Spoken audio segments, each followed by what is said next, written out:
hagupit ng taong bayan sa pagbabalik nila kung sila ba ay iboboto pang muli. Liban na lang kung yung machine ang bumoto.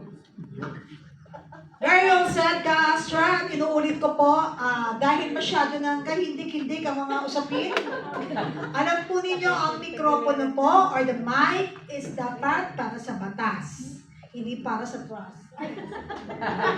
Ang mic ay para sa batas, ang kapangyarihan ay para sa serbisyo, at syempre, tulad ng mga nagpuntahan doon para magpaliwanag at mabigyan natin ng mga ipapaliwanag at kalinawan ang usaping kung saan man sila nasasangkot ng kontrobersya, laging tandaan ng partido po ng PDP ay para po sa taong bayan. Nandito kami para makinig, magsiwalat ng katotohanan at hindi konting usapan lamang. Maraming usapan pero sinisiguro namin na ito po hindi kwentong barbero lamang. Okay? So moving forward from the trust issue, from the trust.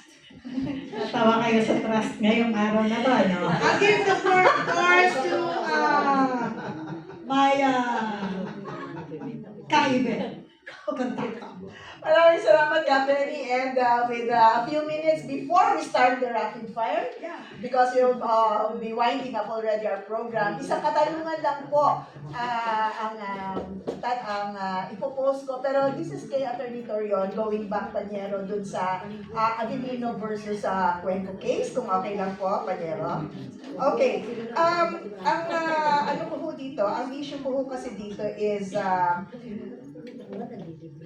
is it dangerous to quote only selected portions of landmark decisions without reading them in full? It is indeed dangerous, no? Because as lawyers, especially those lawyers and law deans, if they just quote a certain portion of a decision without attributing the entirety of the sense of the decision, to my humble mind, would constitute intellectual dishonesty. As lawyers, and especially law deans, we have the moral obligation to educate the people. And it would not augur well, and it would not look good likewise, if we will only deliver bits and pieces of the decision, and especially presenting it in such a way as to serve your political narrative. It is always best to present the entire facts, the entire sense of the decision, and let the people decide. So that in such way, we can be true to our oath as a lawyer, and we can likewise be a true and good educator, not only to our students, but to the people as well. In the final analysis, we all wanted to become lawyers when we were students in order to help the poor and the downtrodden.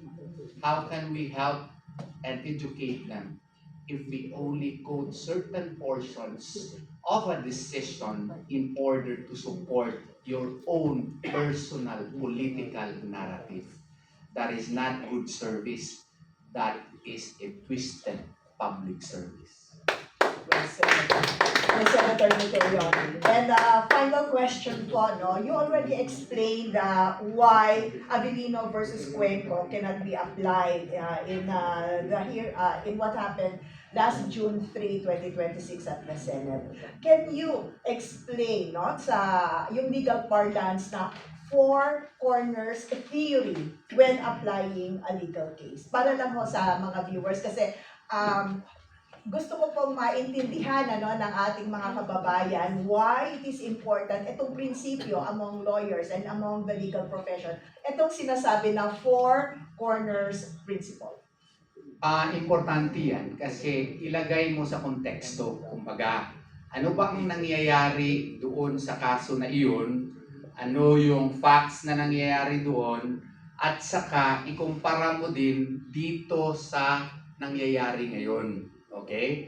So, kumbaga, kung ang pangyayari, ang konteksto po doon sa kaso na iyon ay nagsasabi na ganito, then by parity of reasoning, you can likewise apply it in the present case. Yun po ang aking pagkakaintindi po niyan. Kasi kung hindi po naaayon sa konteksto doon sa sinasabi na kaso na iyon, then hindi yon in accordance with the spirit as well as the meaning, literal meaning of the case. So, kumbaga, kaming mga abogado, pinag-aaralan namin yung four corners nga, no? Ano ba talaga ang factual incidents dito? Oh. At saka, ano ba ang contextual background po nito? Saka, ano ba ang sinasabi ng Korte Suprema dito? At i-apply natin dito sa present situation kung pareho ba. Kung hindi po on all fours, i-explain mo. Hindi ito on all fours ha. Dito sa kaso ito, merong medyo pagkaiba, pero parang by analogy, i-apply pa rin natin. Yun, intellectually honest ka. Pero yung kukunin mo lang yung isang